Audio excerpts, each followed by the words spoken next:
Hey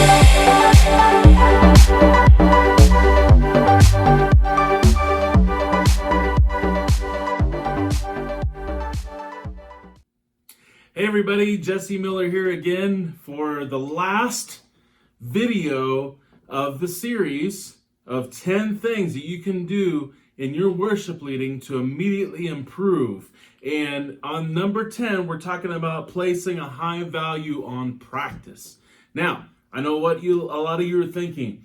Oh man, this is going to be great because, Joe Bob needs to practice and Billie Jean needs to practice and all these people need to practice. Well, guess what? You're the leader. I don't really care what you do with your team, all right? I mean that in the nicest way possible, I promise, okay? No, really, it is important for your team to practice, but that's not what we're going to fully focus on today. We're going to talk about, if you have your handy-dandy little handout, why practice matters. Now, before we do that, our key verse is Philippians 4:9, and it says, "What you have learned and received and heard and seen in me, practice these things, and the God of peace will be with you." I think it's a great verse because putting into practice the things that you've been taught and been trained. Now, as you know, my MO, because there's so many ways out there that you can learn about guitar chords and about learning how to play this song and that song and how to do your craft. Okay? There's so many things out there that my goal isn't to focus on teaching you how to play the keyboard. Okay? It's not to focus on teaching you how to play the guitar, how to play the bass, how to play the drums. You can look and you can find teaching on all those things, and we'll talk about it in just a second. But my goal is to help you with a system that will work for your church, for you. This system, if you put these 10 things into practice, I promise you, you're going to see results. People are going to be happier. You're going to have a better relationship with your leader, with your pastor. You're going to have a better relationship with your congregation or your audience. You're going to have a better relationship with your team if you put these things into practice. So why does practice matter? Well, if you want your team to grow and get better, you've got to personally practice. This is a common thing that I see. And I think it's in every level of church. I don't think it's just small and medium-sized churches. But what I see a lot of times is, and I've experienced this in my own life, so I'm preaching to the choir here, but you have, practice for years. You've gotten pretty good at what you do. Maybe you're just a singer, or maybe you sing and you play guitar, or maybe you sing and you play keyboard, or whatever it might be. You have a passion, you have a hobby, you have something that you have honed your skills, and you're like, now it's time for me to lead worship. Okay? And you get the opportunity to be in that position where you're the leader, you're the person in charge. Well, a lot of responsibility comes with being a leader. Okay? It's not just as simple as, well, he can play guitar pretty well. It's not as simple as, well, she can really sing. It's not as simple as, well, she can play the piano like you wouldn't believe. Okay? That's all great. And you can be part of a worship team if you have those skills and those abilities. But as a leader, as the person in charge, as the person that talks to everybody else, it is your duty. It is your responsibility. It is the reason why you're in that position is to both set an example and to provide a person that's in charge, you, to provide the other people on your team an example of somebody that they should follow. You're also trying to get the most out of your team. That's your job. A leader, the job of a leader is to pull and to extract and to stretch the people that are on their team. If you're not pulling and stretching and extracting, you will not grow. Your team will not grow. Yes, you may be able to add more people to your team, but they will not grow in their talents. If they are not being stretched by their leader, they will not grow. They will not get better. They will stay stagnant, and you'll have a stagnant worship team for years to come. Isn't that exciting? Now, you're saying, well, Jesse, man, you talk so plainly about these things. Well, that's because I'm 40 now, and I don't really care what people think. I am trying to help people to know from biblical perspective ways that they can improve their church, ways that they can improve their worship. All right? That is why God put me on this earth, is to help people to discover their hidden talents, to discover their known talents. You know what I've found is a lot of people are pretty lazy. We don't mean to be lazy, but it's amazing how I can sit down thinking that I'm only going to watch, maybe an hour worth of TV, and next thing I know, 3 hours goes by. Isn't that amazing? It's just proof that I'm lazy. It's amazing how I can justify not going and getting on my treadmill in the morning. It's amazing how I can justify not working out with weights. It's amazing how I can justify eating cookies when it's not the right time for cookies, all right? I mean, breakfast is not the time to be eating Oreos. So it's amazing how I can justify things sometimes. We all can, all right? But the people who excel, the people who raise to a higher level are the ones who understand this fact. If you want to grow your team, you have to personally practice. Tell me one person in the Olympics that doesn't have a coach. Do you know of any? Tell me one pro basketball team that doesn't have a coach. Basketball players get paid millions of dollars. Tell me one singer that you know of that doesn't have a vocal coach that works with them. Professional singer. If you dig, you're going to find that almost every professional singer has a coach. Every professional basketball team has a coach. Every amateur Olympian has a coach. These people don't reach these heights by just pulling on their own strong will. Yes, they have to have a strong will to stay with it. Yes, I'll give you that. But trust me, when I'm doing my weights in the morning, for instance, okay, I know how my muscles work. I know how it works. If you want to grow muscle, okay, if you want to get bigger muscles, let's say on your biceps, that's a common place people want. I actually, want to be well-rounded, but everybody has different wants and needs. But if you want to grow muscle, the only way to grow it is by stretching and extending muscles beyond what they're currently capable of doing. If you just keep lifting weights at the same level, you might get toned, you might really define your muscles, but you're not going to add more muscle. You're just doing more reps, and you're really toning the muscles you have, but you're not necessarily gaining new muscle because you haven't extended them past their current ability. Muscles are kind of like rubber bands, okay? And I used to have these boots that were called moon boots, okay? And on the moon boots, they had little rubber, not little, but they were pretty thick rubber bands. And so if you wanted, now the boots were like, let's say this thick. And so you had this platform, and when you would each step you would take, the rubber bands would let you go down. So if you wanted to feel like you were more on the moon, you would take some rubber bands away so that it would go down further. And if you wanted to be springy, kind of like running on a pogo stick on each foot, you would add rubber bands, and then it wouldn't go down so far. And so your muscles are like rubber bands.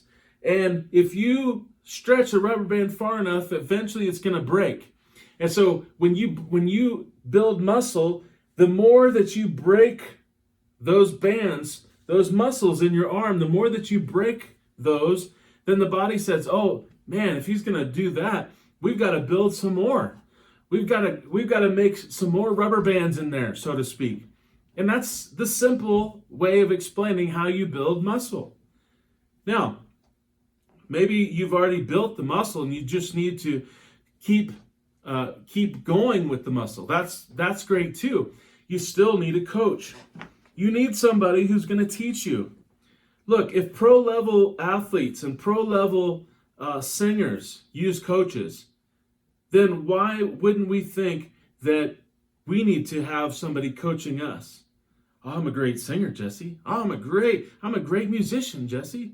Well, that's great. Okay? But you're only as great as the best level you ever attained. You're only as great as that. You're not going to attain a higher level unless you spend time practicing. You're not going to get better. You may think in your mind, or you may be comfortable with the level that you attained, and you're like, well, you don't understand, Jesse. I'm busy, I'm this, I'm that. Okay, fine. What are you doing to improve your skill? Do you practice any other time besides just your Thursday night practice or your Sunday morning? Are you spending any time actually actually learning and putting sheet music in front of you and growing in your craft? Are you spending any time doing vocal warm-ups? Are you spending any time learning how to use your voice, how the larynx works, how to do the phrasing of your mouth, where to put your tongue? Are you doing anything to improve? Or are you just like, well, I'm a good singer, so I just, if your definition of practice is taking a song that you're going to do on Sunday and making sure that you know the words, going through it a few times, make sure you know where the ups and downs are, that's not practice, that's just learning a song. That's totally different. Don't confuse practice with just preparing. Preparation is different than practice. Practice is where you stop and you improve. If you mess up on a place, you do it and then you see, how can I improve in this place? I'm not just trying to get through a song, I'm trying to improve. I'm trying to get better. If I couldn't do that run last time, how am I going to do the run this time? Am I going to be able to hit that note? Am I going to be able to hit that note with my voice? Do I sound like I'm straining, or is my voice being used properly? These are all questions you should be asking yourself. So, the pros do it. They know that if they're at a 6 in this area, then if they want to get to a 9, they're going to have to do something different. They're going to have to get out of their comfort zone. And so, here's my advice. Spend $100 a month and get a coach. And then actually practice when they tell you to. It doesn't have to be every day. It could be 3 days a week. You could take 2 lessons a month, $50 a lesson, and then practice at least 3 days a week, maybe 4, maybe 5, whatever you have time for. Trust me, I have 2 kids and a wife now, so my time is smaller than it used to be. I used to have tons of time. So maybe you're in a position where you have tons of time. Well, spend it now to get yourself from a 5 to an 8. Because trust me, getting from an 8 to a 9 is going to be 5 times harder when you have kids and you have a wife than it is when you are just a single person. So take the time, invest. Now, you say, well, I don't have that money. Well, here's a couple creative things. If you are paid and on staff at a church, okay? My first church, I was paid $12,500 a year. That was my salary. Now, they did provide me with a parsonage to live in, so I didn't have any bills as far as that was concerned. But, basically $1,000 a month, that was my income, all right? That's what I lived on. And so I understand spending $100 of that could be daunting. So why not go to your pastor, go to your board, go to your pastor first, but go and say, hey, I would really like to improve. I would really like to go to the next level with what we're doing. And Jesse Miller, this guy I found on Facebook or YouTube or the internet or his website, man, I just took his course and it was stinking awesome, okay? And he told me that I really need a coach. I need somebody to help me improve. And so I'm asking if you could spend $100, you can give it right to the coach. Whoever's going to teach me and train me, give it right to that person, write a check. But I'm asking if you guys would find it in the budget to help me, because I really want to be an example to my church and to the team. And I want to grow. I don't want to stay right where we're at. I want to get better. I want to grow in my craft. Now, let's say they say no. Try it again in 6 months, okay? Maybe it's no for now. Maybe it's no for right now, but later on they'll have it in the budget. Maybe they honestly don't have it. They're doing all they can to pay you. If that's the case, one way that I really improved my voice was by finding a couple different courses on Udemy. Udemy.com, or I think it's just an app that I downloaded on my phone. And believe it or not, if you'll just do the work from this person, it's amazing how much improvement you can have. Because I really said, my voice, I don't have the greatest natural voice in the world, but I believe I can get better. I can do better with my craft. I can have a better voice. I can have it rich. I can work it. Because if you can stay on a key, then most likely you're going to have a lot of improvement if you'll get a vocal coach. And there's probably very few worship leaders, besides the ones that you see on TV, besides the ones that you sing their songs in your church. Those guys probably have a vocal coach. Most likely they have a vocal coach. Who doesn't? Almost every other worship leader doesn't have a vocal coach. Very few. And I've known probably at least 100 worship leaders personally in my life. And I don't think I could name any of them that currently have a vocal coach. And that's with having conversations with them. So I'm trying to tell you, if you want to improve, get a coach. And if you don't have the $100 a month for a live in-person one for at least 2 lessons a month, then go hire somebody on Udemy. Udemy, I think I paid $12 for this course. Guess what the course had? It had 160 videos. 160. It had 160 for $12. And I bought this course 3 years ago. I still have access to the course. I paid one time, $12. And this course was so comprehensive. I mean, he's talking about terms that I'd never heard. I didn't know. And I'd been a worship leader at that point 22 years. Had never heard these things because I never did this for myself. So why am I harping on it so much? Because if you want to get to the next level, you got to do things differently. For me, this course that you're listening to right now has been a series of revelations that I've had about how to improve things based on my own shortcomings, based on my own experience, based on things that I did wrong that I should have done differently. So I want to help somebody out there. I want you to be better. I want you to do better. I want you to do more. And so get a course. Budget $100 a month, or get a Udemy course or whatever. I don't care where you get the course from. There's plenty of courses on guitar, plenty of courses on keys. There's plenty of free stuff out there too that will help you if you watch the video and do what they say. They'll tell you, there's a lot of videos out there that show you how to play a song like this band, like this worship band. And they're great. They're great teaching tools for you. And, if you find them on YouTube, they don't even cost you anything. So what am I saying? You've got to start with being the example for your group. Now, the rest of this is going to go quick. But I wanted to establish how important practice is for you as the leader. You can't expect your team to get better if you're not practicing yourself, if you're not growing yourself. You've got to be the example. So, number 2, if you want to improve your team, you must assemble songs together and flow as a team. Don't assemble everything yourself as the leader. Get input from your team. Your team is important. They're there because they play a vital role. So listen to their advice. Hey, if they bring up, I really like this song, great. Let's see if we can incorporate it in an upcoming worship set. Okay, get their input. They are an important part of your team.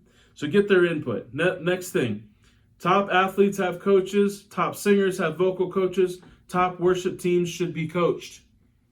So you're going to have a lot more confidence in teaching and coaching your team if you are being coached yourself, if you're being trained yourself. If you don't have confidence, then you're not going to do this. You're not going to train your team. You're not going to offer constructive criticism. So get a coach. Next, practice sets the expectation level of the group and builds buy-in. When you practice, both as a team and individually, it sets the tone for the group. When they see you come to practice and you've got all the songs memorized and learned and you've got it together, it's going to make them come up to your level instead of the other way around. Another thing, constructive coaching and practice helps members see things from another perspective.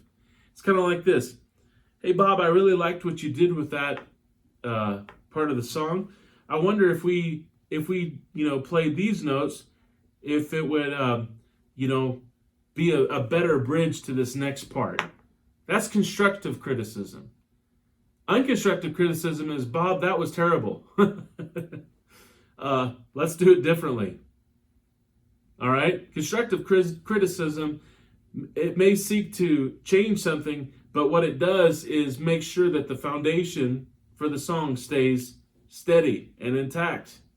If you were building scaffolding to put on the outer layer of a house and you missed a couple of places along the way, that the rest of the scaffolding would be unsound. You wouldn't want to step on any of the scaffolding because of that part. So it's the same way when you're constructing a song. If one part of the song is off, then it sets the mood for the whole other song. If let's say you got a 4-minute song and 3 minutes in, all of a sudden somebody plays something that's way off, that sounds terrible. Okay? So you've got a great song for 3 minutes, a horrible 20 seconds. The song has just now fallen apart. Nobody's listening, nobody's singing for your last 40 seconds of that song because of that one part. So all that you've built to that point comes crumbling down. So it's important. The next thing, the level of excellence a team member displays in practice shows who is committed and who is coasting. Meaning, you're always going to have that person that comes and they haven't listened to the songs. They're like, what are we playing tonight? You're always going to have that person that's not practicing at home, and they bring the rest of the group down. So you as a teacher, you as a coach, you as a pastor, it's your job to train and teach them and bring your whole team up to that next level. If you don't do it, then you're letting that person bring everybody down. Your team is only as good as the weakest person on your team. Unfortunately, it's just the way it works. Now with a singer, bad singer, maybe you can turn their mic down. Okay, but still, I think it's better to have a heart-to-heart conversation rather than just turning their mic down. Why is my mic down and theirs is up? And you never tell them the truth. Well, unfortunately, your singing is not up to par. We got to work on that. So here's what I can offer you. I can help you find a good vocal coach. Okay, I can help you do this or that. But unless you improve, I can't use you on the worship team. These are heart-to-heart conversations you have to have sometimes. Okay? It's hard. Trust me, I've had a few of them. They never end well. One time it did. But it's a nice way of saying either you're going to improve and we're going to go higher as a group, or I'm going to have to cut you. And you say, well, how could you do that in the house of God? Well, look at all the scriptures that talk about the skilled musicians and the skilled singers and the skilled. There was a standard in Old Testament times just like there is now. God has a high standard. Okay? It's not mean, but coaching involves helping people come along. If they're resistant to help, then the only thing you can do is say, well, either we're going to go up here together or we're going to keep going, and you can decide if you want to go with us or not. That's it. It's very simple. How to hold a successful practice, okay? I'm almost done. Don't worry. I just really am passionate about practice because it is the cornerstone of what you do. Number 1, start every practice on time, every time. Every practice on time, every time. If you don't start on time, it's because you're not prepared. If you start every practice 10 minutes late, Everybody's going to come late because they know you're not practicing until 7:10. So if you start at 7:10, you're going to have people still coming at 7:15. So you might as well just start at 7 if that's your practice time. Start at 7 whether they're there or not. And let everybody know. We start practice at 7. I want you to be there. Come. If you're not there at 7, it's going to affect the whole team. But we're starting whether you're there or not. If you're the drummer and you're not there, sorry. We're going to start without you. But I hope you're there. And then, like I said earlier, don't be a rule-driven person. But I promise you, if you set these rules and people consistently disobey the rules and they have no reason. Now, there's always some reason sometimes. I had to work late, I had this, I had that. But if somebody's always late, hey, either we're going to have to find out if there's another time that works because it conflicts with something in your schedule, or you're just not going to be able to be a part of this team because I expect my people to be here on time, and this is where we're going. And you've already given them your mission statement and your vision statement, and they know why you exist. And so you've given them all these reasons, and if they still decide that they're not going to come on time, then that's the time to have that conversation. Okay? But you don't need rules to have that conversation. People understand, if I'm going to be a part of this worship team, I'm going to be here on time. That's just an unwritten rule.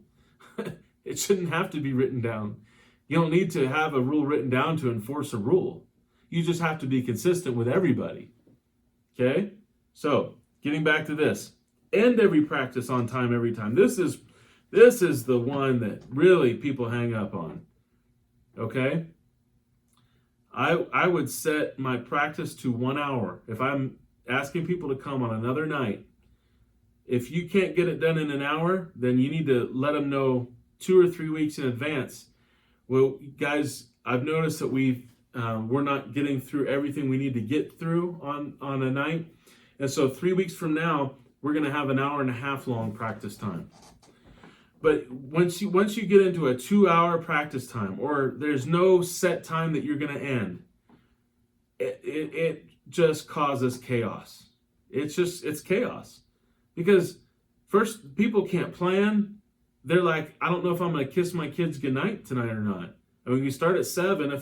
If I can leave here at 8, then I know that I can get home and I can say goodnight to them before they get in bed. But if I'm not leaving until 9, my kids are probably already in bed. And I'm not going to see them. So you're doing a disservice to not have a set time to end and a set time to begin. You start on time every time, you end on time every time. If it's 7:59 and you're ending at 8 and you're in the middle of a song, you end the song right there. All right, thanks guys, thanks. Hey, let's pray for the night. Lord, I pray for this night. Amen. And then you send them home. And you're like, what? I can't believe you would suggest. Well, Jesse, how? But that's just not enough time. No, because you're wasting time in your practice. I promise you. If you have a 4-song set on a Sunday, or even a 5-song set, if you can't get through, let's say, 2 or 3 of those songs and really nail down those songs, and then the other 2 that you do all the time, you already know those 2. You don't need to practice those 2 on that night. You need to practice the ones that are harder, especially. Focus on the ones that people don't know, the new stuff you're bringing. If I have 4 or 5 songs I'm doing on a Sunday morning, and my Thursday night practice comes and I'm like, well, they already know that one and they already know that one. We'll do those on our pre-service run-through on Sunday morning. Then I only focus on the songs that they don't know, because they ought to know the other ones. And if they don't, we're going to find out on Sunday morning if we need to cut a song, okay? I'm not afraid at all on a Sunday morning. We get through the practice and it's like, this song isn't working. Sorry guys, we're not going to do that one this Sunday. We'll save it for another time when we've had time to practice it. So you've got to have practices on time every time. Sunday mornings are not the time where I practice the songs. They're the time where I run through the songs.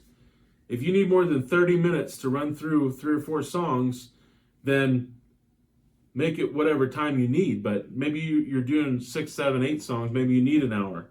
Okay? But don't bring them there for an hour and a half before service to run through your songs for 30 minutes, and then they're sitting around for an hour. At the most, I would bring them an hour before service, practice for half an hour, just running through the stuff and maybe tweaking a couple things, and then you have that half hour before service, and I would bring them back together probably 10 to 15 minutes before to get ready, to talk about anything, and then to have a prayer time right before service starts.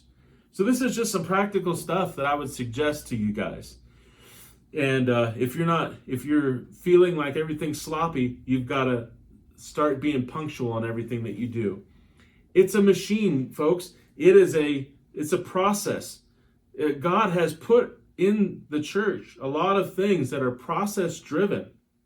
If you don't believe me, look at all the rules he set up for people in the Old Testament of this is how you do this, and this is how you do that, and this is how you set up the poles for the tabernacle, and this is how you offer the incense, and this is how you do this and that and that. There's rule after rule after rule. Why do we think that if we say God is the same yesterday, today, and forever, and just because now we're under a new and better covenant with better promises, that all of a sudden there should be no structure in our church services, and there should be no structure in our practice time, and there should be no structure. We should just be free to do whatever. How many of you know that that's not right? Okay? We got to look at the Bible as a whole. Yes, we're not justified. Our faith does not lie in the old practices, but there are still things that should be done in order. We should have a sense of purpose. We should have, things in a structure, because people thrive in a structure. And so anyway, I know I'm going on a tangent, but it's important. The next thing, be prepared. Do not use practice as a time to pick songs, sheet music, sound system, mics. Everything should be set up. Don't use your practice time to pick the songs. When I said that earlier about, the input, what did I say? I said, if somebody says, hey, I really like this song.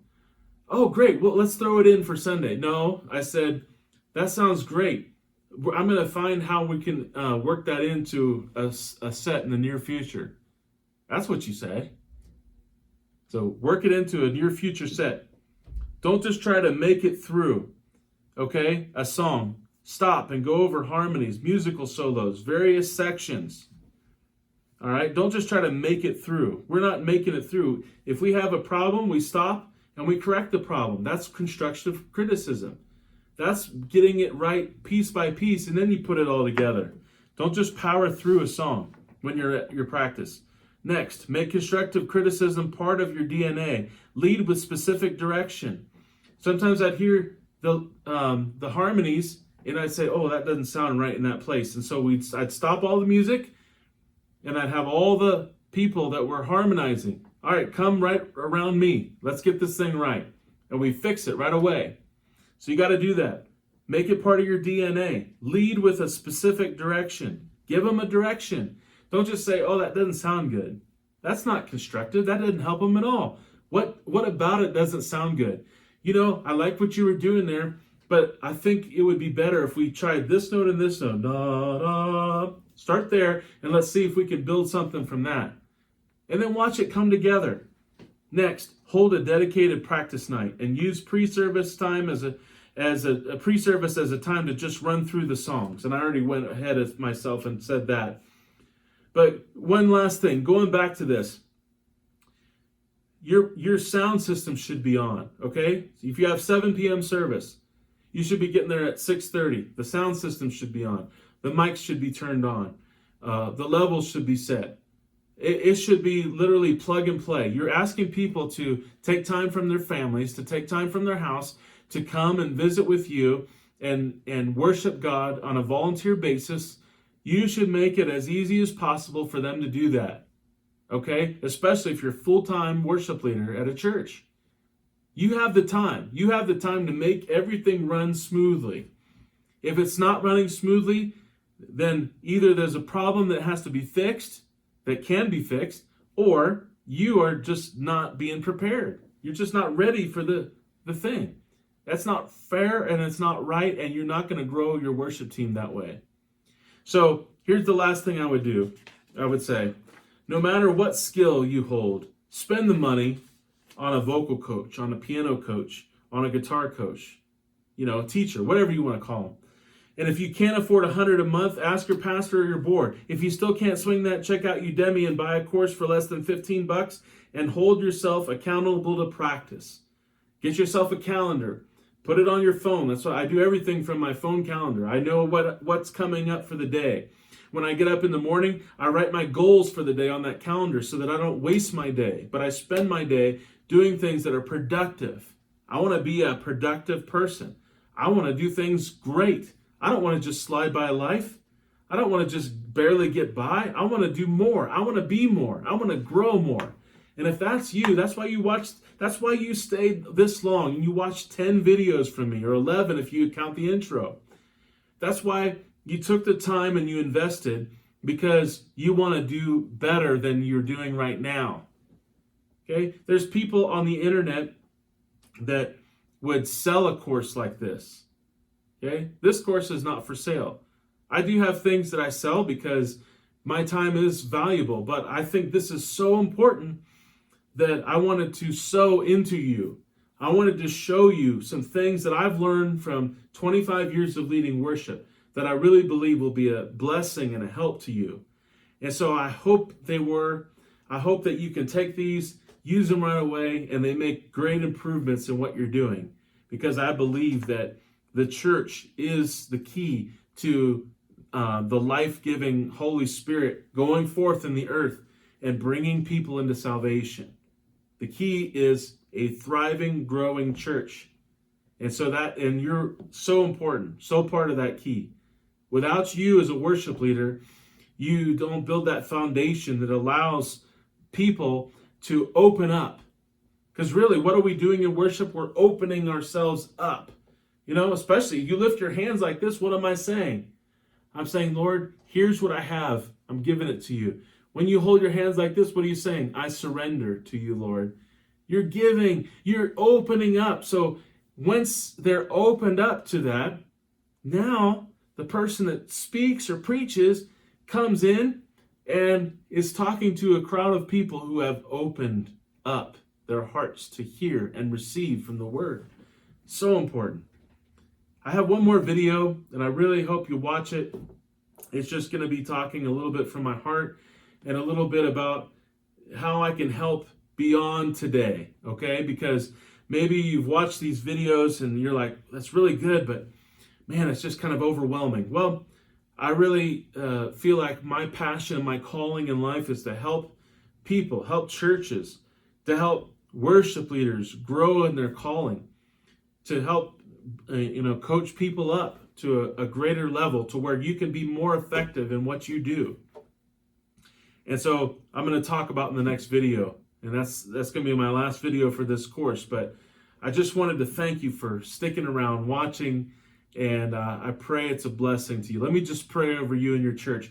God, I just speak to every person that's watching right now, and I ask for a blessing upon them, their families, their ministries, their churches, Lord God, upon what they're doing, upon what they're doing in their community, locally, to reach out and bring in and pray for those in their community, Lord.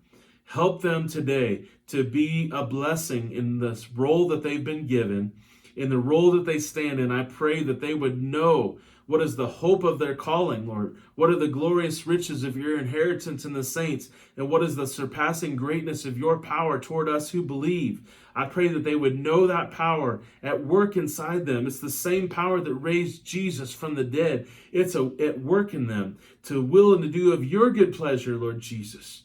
And so we speak that over them. I believe that they're going to have a productive year, a productive day, a productive month, and that it's going to be better than ever before because they are desiring to go higher in the kingdom. They're desiring to do better, to do more, to grow. And so I pray that you would grow them. You would enlarge their territories, that you would enlarge in their mind what they thought was possible in their churches, God. And I just pray a blessing over them, and I believe that you'll use them in a mighty, mighty way in Jesus' name. Amen. Amen. We'll see you in that next video. Thank you.